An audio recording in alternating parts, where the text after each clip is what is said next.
Welcome to Top 30. We'll take you through the top 30 stories in the next 30 minutes, and we'll start with this. A shooting at a high school in Parkland, Florida, has left at least 17 dead, nearly all of them students. Last year, the town was voted the safest in the country. Today, it is the site of one of the 10 worst mass shootings in US history. And with every mass shooting, the startling facts just keep adding up. 3 of the 10 worst mass shootings in American history have happened in the last 5 months. Yeah, it's disturbing, it's startling, it's heartbreaking. Flags are flying at half-staff at the White House and many public government buildings, so our thoughts and prayers definitely go out to the families involved. The shooter here, Nicholas Cruz, has been charged with 17 counts of premeditated murder. He's a former student who was expelled from the school for disciplinary problems. He was also known for his love of guns. And what we know about this shooter, Richard, of course, he's widely known to be a troubled kid, bragging on social media about his guns, killing animals. Lots of photos of weapons, of ammunition. Very disturbing photos. And teachers actually were sent out an email. They were warned not to let this kid go back on campus with a backpack. Yeah. Students are saying, you know what? We're not surprised. Well, there's a quote here from a former schoolmate of his who said he seemed like the kind of kid who would do something like this. So that will become a very interesting area of the investigation. Yeah. Is it too clear that he might do something, and should someone have been able to stop this? The shooter, Nicholas Cruz, was too young to buy a beer and old enough to buy a semi-automatic AR-15 rifle. Here is what President Trump said in his address to the nation. I want to speak now directly to America's children, especially those who feel lost, alone, confused, or even scared. I want you to know that you are never alone and you never will be. You have people who care about you, who love you. The Democratic senator from Florida, Bill Nelson, sent a powerful message on Twitter listing a number of previous shootings and saying, when is this going to stop? It's not going to stop until the American people say enough is enough. I think a lot of debate's gonna, jump off from this about gun control and who said what and what should be happening to change this. But at the end of the day, we need to realize that innocent victims, children, parents, friends, coaches, teachers lost their lives here, and the identities of some of the victims, as their families post heartbreaking messages on social media, are coming to light. For one, student Jamie Guttenberg was among the 17 deceased.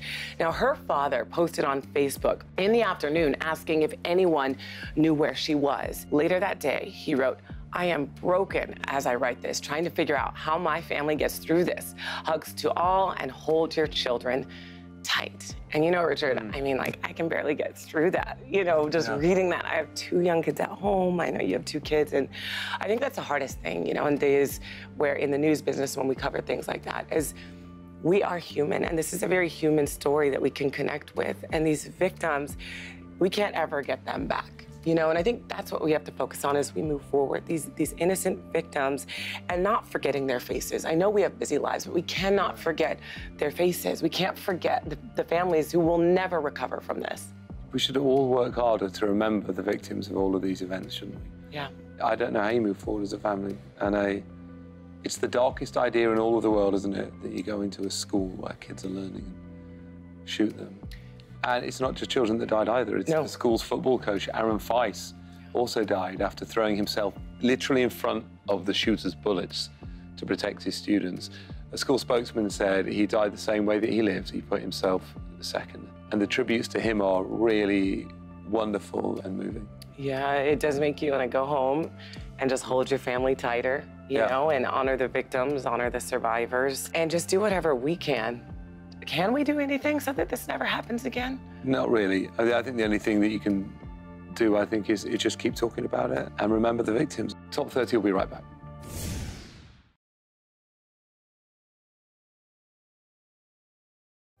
Let's go to New York Stock Exchange for our Fox Business Minute with your friend and mine, Nicole Pedlides. Nicole, you have some news about McDonald's. That's right, Richard. McDonald's Happy Meals are about to get healthier. The burger chain is removing cheeseburgers and reducing the French fry serving in a push for healthier eating. The company's goal is to get at least half of its listed Happy Meal menus to have 600 calories or less.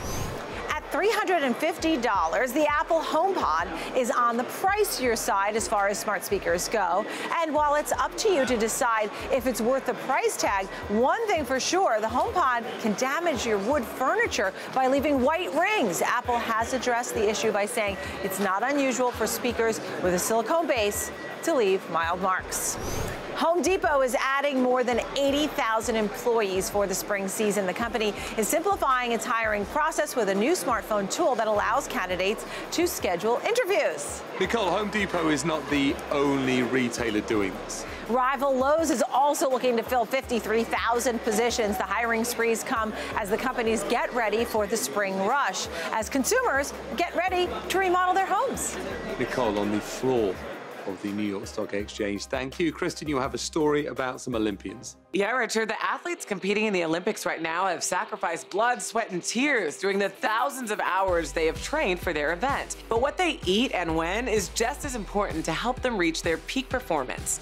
Vox spoke to dietitians with the U.S. Olympic Committee to see exactly what fuels these world-class athletes. Cross-country skiers eat up to 7,000 calories a day, the most of any Winter Olympian. They use their upper and lower bodies and expend the most energy, so they need the most fuel. On the other end of the spectrum is ski jumpers, who consume about 2,500 calories a day. That's because the lighter they are, the farther they can fly through the air. But sometimes you just have to throw all that nutrition stuff out the window. U.S. snowboarder Chloe Kim tweeted about eating churros and ice cream in the days before her event. She dominated the halfpipe and brought home the gold. So I guess a little junk food can go a long way. The FDA has approved the first ever blood test that will be able to diagnose a concussion. The breakthrough test should decrease the number of CT scans performed, reducing cost and, more importantly, the patient's exposure to radiation. And LL Bean is being sued after ditching their lifetime return policy.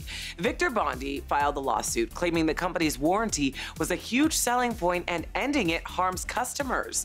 But a spokesperson for the company says purchases made before February 9th, 2018 are not subject to the new policy as long as there's proof of purchase. And actress Julia LouisDreyfus is celebrating a successful breast cancer surgery. The Veep star posted this photo saying, "Hurrah, great doctors, great results, feeling happy and ready to rock after surgery. We're so glad to hear the good news."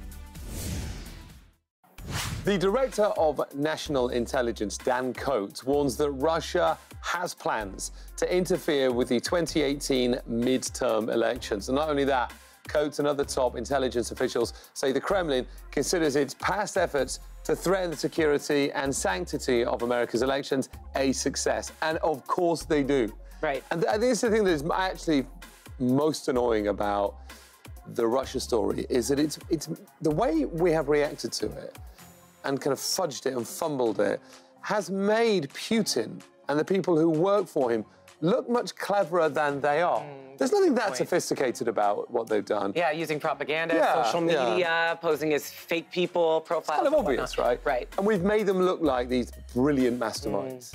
You know, I think what's interesting here as well is that President Trump has repeatedly dismissed allegations that Russia had meddled in previous elections. Despite what his top intelligence officials say. And I love the language here that Dan Coats uses. I mean, one quote, "There should be no doubt that Russia perceives its past efforts as successful." Yeah, no doubt being the key words. Virginia Senator Mark Warner, who's the most senior Democrat on the Senate Intelligence Committee, gave this. It's quite a good quote as well.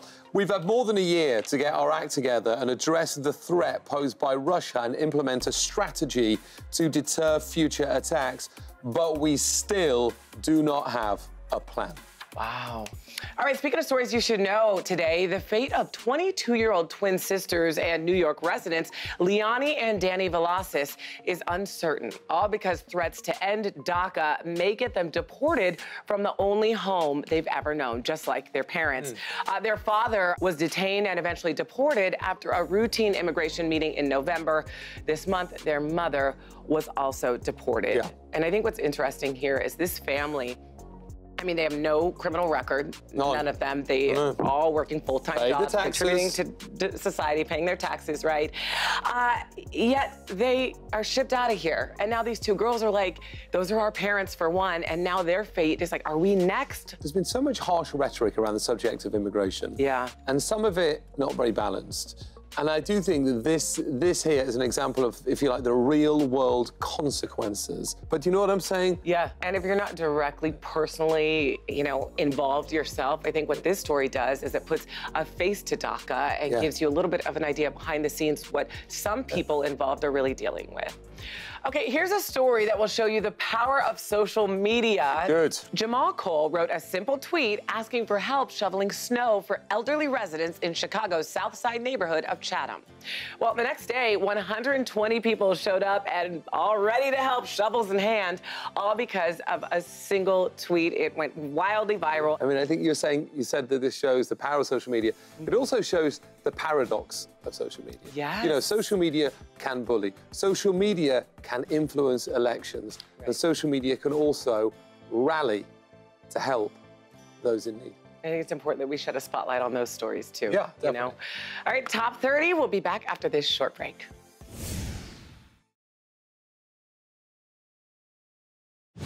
In today's hometown stories from Fox 46 Charlotte, 3-year-old Keegan Cribb was given the surprise of a lifetime. Diagnosed with autism and a heart condition, Keegan was in need of a service dog, but his family was having trouble coming up with the money. Fortunately, Danielle and Randy Scruggs saw a story about Keegan's need. They raise service dogs and donate one puppy out of every litter to a person who otherwise couldn't afford one. Now Keegan has the support he needs and a new best friend. Our next story from Fox 13 Tampa Bay. Keisha Martin went to the Florida State Fair for fun and games and left a winner, mom to a healthy baby girl. The mom-to-be wasn't due until February 17th, but when her water broke, she knew there'd be no more waiting. I was just like, oh my gosh, I'm gonna have my baby at the fair. Luckily for mom and dad, nearby deputies were there to help. In no time, Lyric was born happy and healthy. Our final story from Fox 4 Dallas. Pat Murphy has been volunteering at the Dallas VA hospital for 15 years. For Valentine's Day, she dressed to the nines and spread cheer and hope to the veterans in the dialysis clinic. She lovingly calls the patients my veterans and hands out various goodies and hugs, bringing joy to everyone she meets. It makes my treatment go a lot easier. Yeah, it does. And she brought a smile to my face. A great example of the healing power of kindness. Facebook is getting older, and so are its users. The research firm eMarketer says that last year Facebook lost nearly 10% of users aged between 12 and 17, 3 times more than expected, and that trend will continue in 2018. According to researchers, it is the first time ever that less than half of teens in that age group will use the platform. Young adults are leaving as well. This year, Facebook will lose about 2 million users under the age of 24. At the same time, Snapchat will gain almost the same amount. Facebook is still growing, though, but that growth is driven by older users.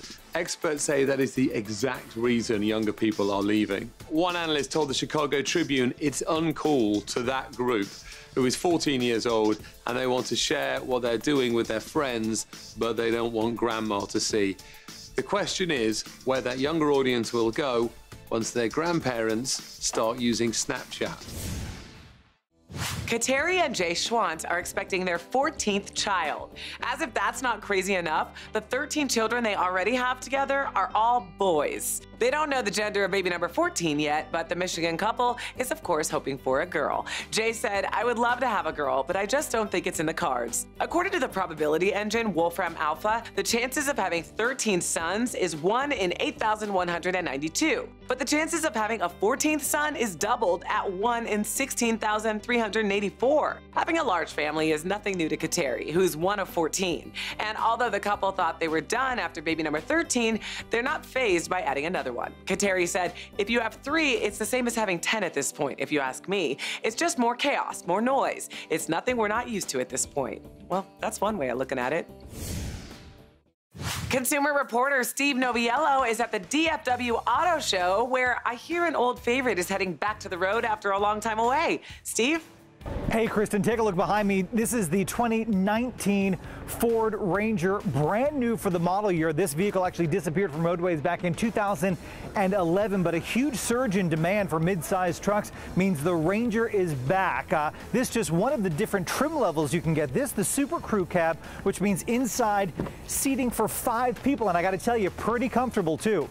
Tell us about the new technology in the truck. I understand a lot has changed in 7 years. Yeah, tons of changes in technology since the last time this was produced for North America, which means inside the cockpit you can enjoy all of the modern amenities, the things like the available sync system, the 8-inch touchscreen, and also LCD productivity screens for real-time vehicle information, audio information, and of course navigation. The vehicle coming to dealerships this summer. We are still waiting on a price. Well, with all those bells and whistles, I'm pretty sure that's not cheap, but we had fun looking at it. Thank you so much, Steve. Doctors believe they've discovered a powerful new antibiotic in dirt. A team from Rockefeller University say they found a new class of drugs that can kill several bacteria that don't respond to existing treatment. Those bacteria are often called superbugs. Doctors say drug-resistant diseases are a growing threat to public health. Every year in the US, 2 million people are diagnosed with infections that do not respond to antibiotics. About 23,000 of them die. And there hasn't been a new medication to fight these kinds of bacteria in more than 30 years. The scientists took over 1,000 soil samples from across the United States. They were looking for a certain type of microorganism that uses calcium to break down the cells of bacteria. When they found what they were looking for, they extracted and cloned the DNA. It was developed into a compound that cured rats infected with the deadly MRSA. The next step will be developing the drug to treat infections in us humans.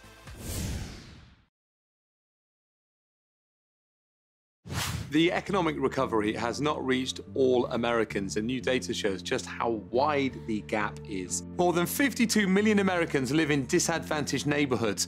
This according to a new report by the Economic Innovation Group. Researchers mapped the most prosperous and distressed areas in America. More than half of the Americans living in distress live in the South. On paper, the US economy has been recovering from the Great Recession since 2009. Unemployment is down to 4.1%. But many Americans are left behind. Most of the distressed neighborhoods have fewer jobs and businesses than they did before the recession. Most of the economic growth between 2011 and 2015 was concentrated in the most prosperous parts of the country. The report concludes, it is fair to wonder whether a recovery that excludes tens of millions of Americans and thousands of communities deserves to be called a recovery at all. The report is called the Distress Communities Index, and you can go to the website and look up the distress score of your zip code. Sports Illustrated revealed which model will be on the cover of this year's swimsuit issue, and the announcement made history. Danielle Harrington became just the third African-American woman to be featured on the cover. The other two are Tyra Banks and Beyonce. And Tyra Banks was the one who broke the news to Harrington, and her emotional reaction was captured on video. This photo represents the girl that is the Sports Illustrated swimsuit 2018 cover model, Danielle Harrington. Harrington grew up in Compton, California. She told People magazine, "I hope that young girls who look at this cover are inspired to dream as big as I did and work hard to attain all their goals." Making history at just 24 years old is kind of a big deal. The Canadian federal government is proposing food label warnings on the front of packages that contain high levels of sugar, sodium, or saturated fat. Those nutritional facts are currently on the back of packages. By putting them on the front, it could make it easier for consumers to make a healthy decision. Health Minister Jeanette Petitpas-Taylor is proposing the standardized and prominent warning label. She says identifying foods that are high in sodium, sugars, or saturated fat is not always easy, and this front of package symbol will make it clearer while shopping for groceries. If the regulation is enacted, manufacturers will have until December 2022 to comply. High levels of sugar, sodium, and saturated fats have been linked to health hazards like obesity, type 2 diabetes, heart disease, and stroke. The new Nat Geo Wild special, Wild Love, shines a light on the lemurs of Madagascar. This is a community where the women rule and the men follow. Here's a preview in today's Nat Geo Minute. The alpha female presides over the bunch and reinforces her dominance over even the adult males. She chases, grabs, and has even been known to bite. Watch Wild Love Saturday at 10/9 Central on Nat Geo Wild. Kristen, what's coming up on the next show? Well, Richard, we're talking about the royal wedding. Find out who might be performing for Prince Harry and Meghan Markle on this week's Royal Watch. Plus, a huge number of American restaurants are closing. We'll tell you why. And after a fire destroyed their home, one family got some unbelievable good news. Top 30 also covers more of the day's stories live on Facebook every day at 9:30 Pacific, 12:30 Eastern. We'll see you next time on Top 30.